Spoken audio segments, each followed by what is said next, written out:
in a situation where a father and a mother in a house of about 4 children work with government, the state government, and they go home for several months.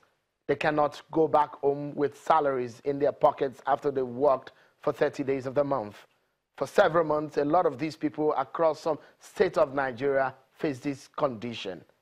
Now, the federal government has given 3 layers of funds, 2 in Paris Club refund, 1 as a bailout fund, but yet some of these salaries and pension arrears are not being paid. So as it stands, when the state government says, we paid all at the arrears, we were not owing, but local government said, no, we are owing, and the state is saying, no, it's local government that is owing, we are not owing our own workers. What kind of dilemma is this? How is local government not supposed to be under the state government, as it were, under the federal system we run?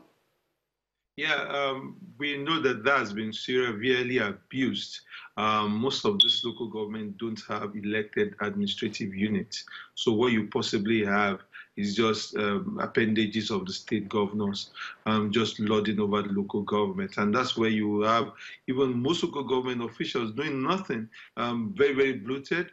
It's become a place where political office holders just find their people and their stooges just to occupy deck spaces. So it's important that even the local government system itself needs reform. That's something that we have to first acknowledge.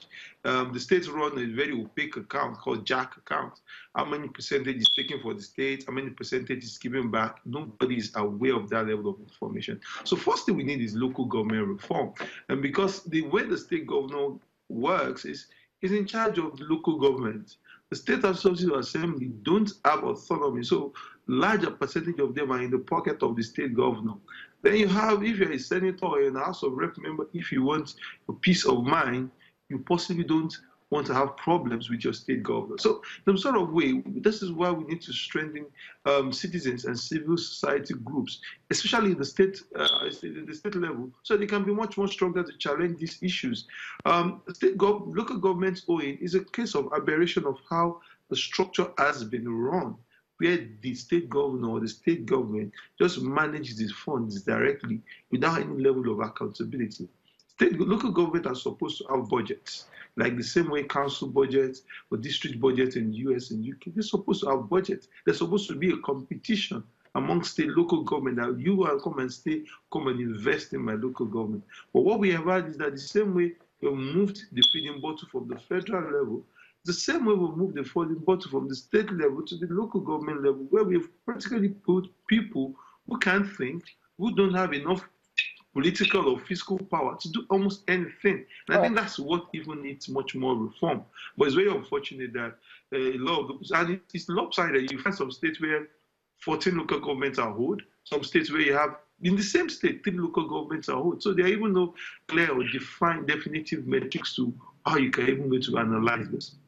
Mr. Onyekwere, there's been a lot of clamor, and now when the Minister of Finance did say, threw a warning to say there may not be monthly allocation, what implication is that kind of statement?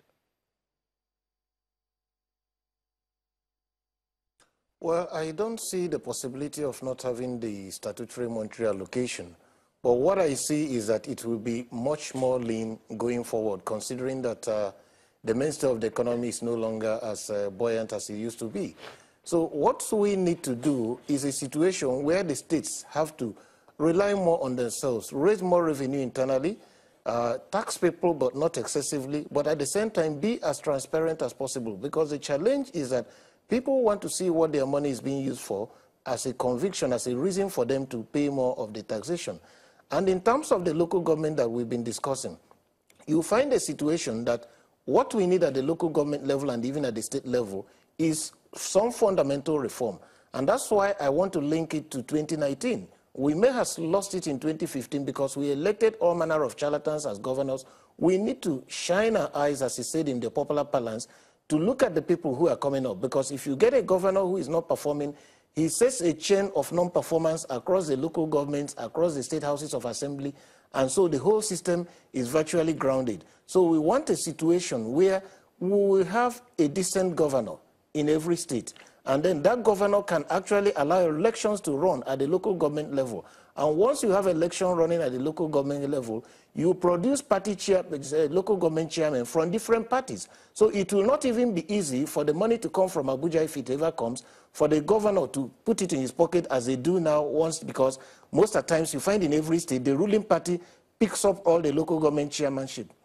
If there's ever an election, produces the majority of the councillors.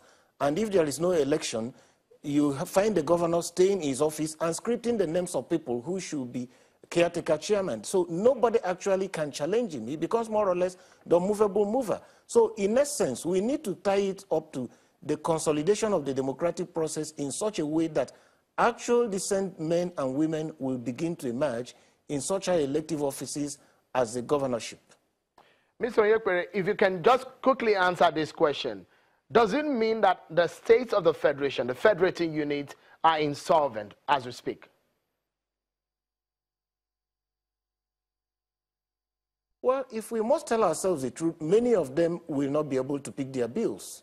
It's only a few, maybe 4 or 5 of them that are really solvent. So if you remove this feeding bottle allocation, this money that comes, many of them cannot generate enough IGR at least to pay their workers and civil servants. So I expect as a minimum, every state should use internally generated revenue to pay for recurrent expenditure.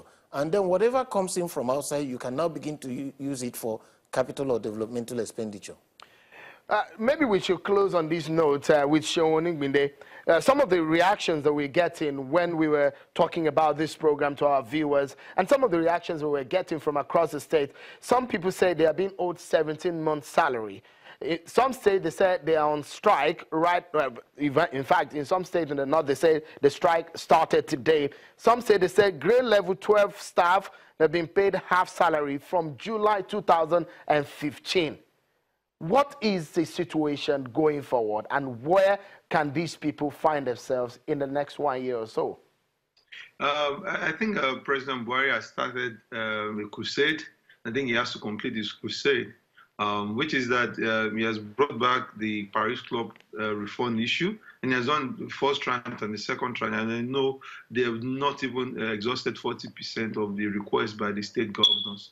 So maybe it's time that there should be a more collaborative and inclusive framework in the use of Paris Club refund. If the president can sit down with the Nigerian Labour Congress, the civil society organization, state governors, and everybody, this is public money.